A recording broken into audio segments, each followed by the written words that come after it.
Hello there everybody and welcome back to Movie Squirm. Today I'm going to be reviewing the 2015 Christmas horror movie Krampus, and this is directed by Michael Dougherty and stars MJ Anthony, Adam Scott and Toni Collette. When a family who don't really get along gather together for Christmas, the spirit of the holiday seems to be dwindling and the Krampus decides to pay them a visit. Now, I have seen this once before this rewatch and I wasn't really too much of a fan of it, despite people telling me it was one of the best Christmas horrors out there. But something was just pushing me to give it another go.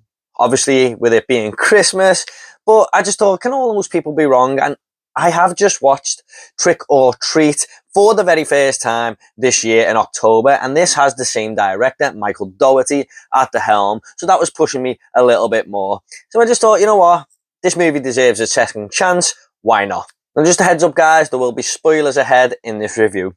Now, one thing I did notice the first time that I really liked, and it was even more obvious here, is that I think this movie takes a lot of inspiration from National Lampoon's Christmas Vacation. Despite all the Christmas decoration and snow around the house that we are basically having the whole movie take place in, it is the obvious storyline of two families getting together who don't really get along or have so many differences, and there seems to be a little bit of a clash in the middle of the movie with the dialogue and people not liking each other and stuff.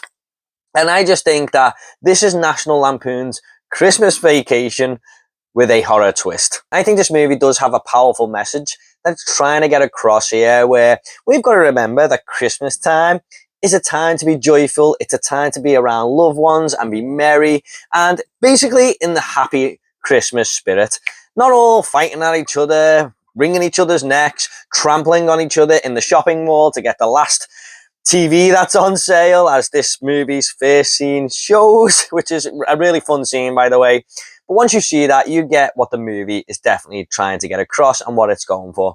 But it only delivers that message a lot more powerful and a lot more in your face later on when the Krampus turns up, who wants to punish these family members for not being civil to each other at all.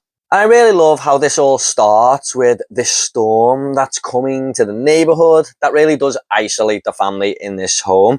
I mean, it's cut off all direct help because no one can get to the house, the phone lines are dead, and this family are basically stuck there. But the neighborhood turns from a very colourful, Christmas-themed place to be into a dark, sinister, and moody little tone there, with the Christmas vibe still ensued. I mean, there are freaky looking snowmen turning up outside the house in the front lawn and stuff, just out of nowhere. There is very dangerous weather about, and this Krampus turns up in one of the best looking scenes in the entire movie, jumping from house to house, you know, bit rooftop to rooftop, should I say. And when I seen that, I was just like, holy shit, this motherfucker's arrived right now. It's such an awesome scene to see. And not only does the Krampus make his mark with the storm and cornering the family into a little bit of a trap, but he kills a very young family member straight away, and it basically sets the mark that no one is safe here. All these family members have kids, and it just makes you think, wow, anyone could go here at any time. It's a really powerful opening kill, I think, and it just makes you think, man, this movie is not messing about. And I wouldn't argue with anyone who says that this is a home invasion movie. I love the way the Krampus has all these little evil helpers, like the deranged gingerbread man or the sinister Jack-in-the-Box, and he uses them to basically get into all the little crevices and little holes, little entrances in the house that he can't basically get into. And most of this is done with practical effects, which I really did appreciate. Yes, some moments are CGI'd, but you can sort of see why they've gone for that in certain circumstances. One of the more memorable and best scenes in this movie is when one of the kids is dragged up the chimney.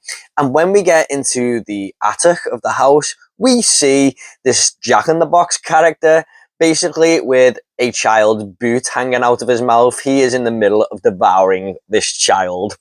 And as horrific as that is, it's also charming to see that this was all done with practical effects. I will take mid-practical effects over great CGI any day of the week. I just prefer it. It gets me more invested in the movie. And just has a little bit more of a realistic feel to it. But yeah, like I said, this movie doesn't mess about, and when you see that, you're like, holy fucking shit. These kids, man, they are not safe. And I really did like the exposition dump we get in the middle of the movie here. Now, usually I don't really like exposition dumps that are done within like 5 minutes just to explain everything, to keep the story going. I like how writers find ways to put that all together in different parts of the movie, but I could appreciate it this time, mainly because when the grandma who tells the story, who knows of this Krampus character, it's all done in a visually animated style of when she was a younger girl and when she's seen the Krampus for the first time.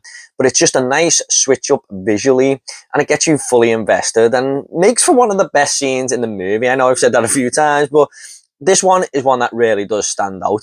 And if you're like me, a little bit lost to what the Krampus character was the first time I watched it, this will massively help in explaining why the Krampus is here and why it's doing these horrible things to this family. But I love how we do have this grandma who is the only one who really knows what's going on, and her past is coming back to haunt her. Christmas can be a horrible time for some, and you can tell that she is just thinking about this Krampus every time Christmas comes around. You can see it in her eyes from the off.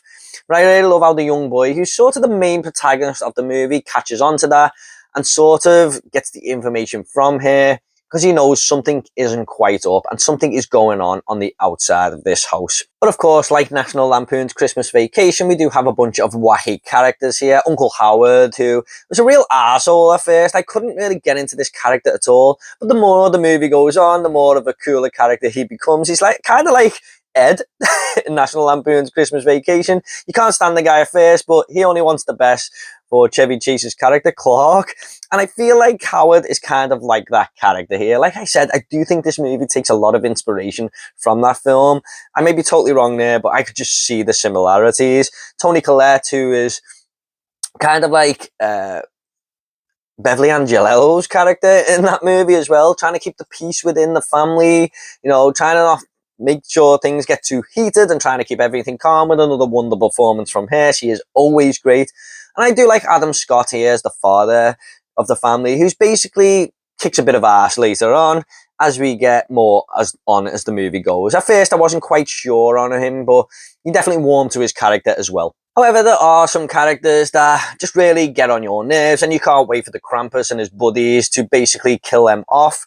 The horrible aunt who's really rude, and I just hated their character straight away. I really wanted the worst for her. The obnoxious, evil little nasty cousins who come along as well, who are basically worse than some of the Krampus and his friend characters here. They're not really nice kids, and you don't care about what happens to them either.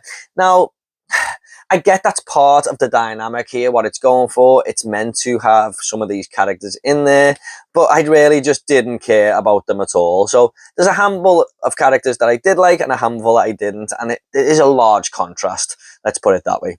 The phones just being cut off as well to ask for any help from the outside world is also a little bit too easy of a horror cliche as well. Now, I do sympathise with horror writers, in fact, most writers in general, where they sort of have to find a way to get rid of the phones in their movies. It does happen in horror mostly because it's too easy to call for help on these damn things, and they have to find a way to sort of eradicate them from the story.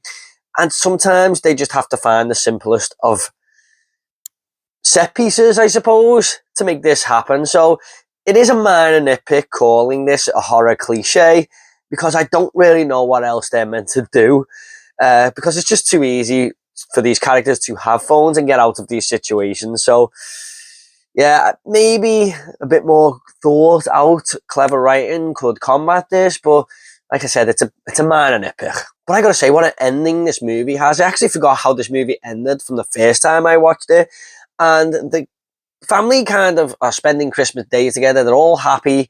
They're all being civil to each other, unlike they have throughout the rest of the movie. And the young boy knows something isn't quite right, like he has throughout the most of the movie, to be honest. And the camera zooms out, and this family is in a snow globe. and the Krampus has turned them into a decoration. So they are basically dead or stuck in this limbo forever. And I just thought, man, what a bleak ending that is. But sometimes bleak endings work for me, and this time it was definitely one of them.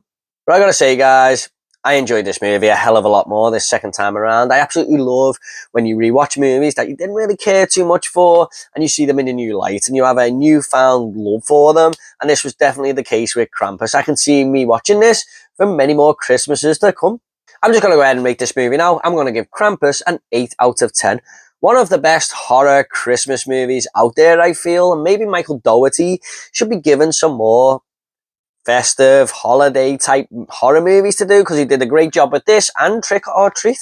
Okay, guys, at the end of these reviews, I always like to leave a little fun fact. Now, a fun fact for Krampus is that this is actually a huge thing in Austria and Germany, the Krampus, where they do Krampus runs where grown men run around the streets dressed as the Krampus trying to scare children. That's kind of weird, I suppose. Maybe I'll have to look that up on YouTube to see how it all plays out. But yeah, apparently this is a big thing. Okay, guys, hope you all enjoyed this review. What are your thoughts on Krampus? Please let me know in the comments down below. Are you a fan? Are you not a fan? Did you have a better time with it on rewatch? And if you want more horror, please don't forget to give this video a like and subscribe to this channel. It really helped me out. Thanks so much, guys. You take care, and I'll see you all in the next video.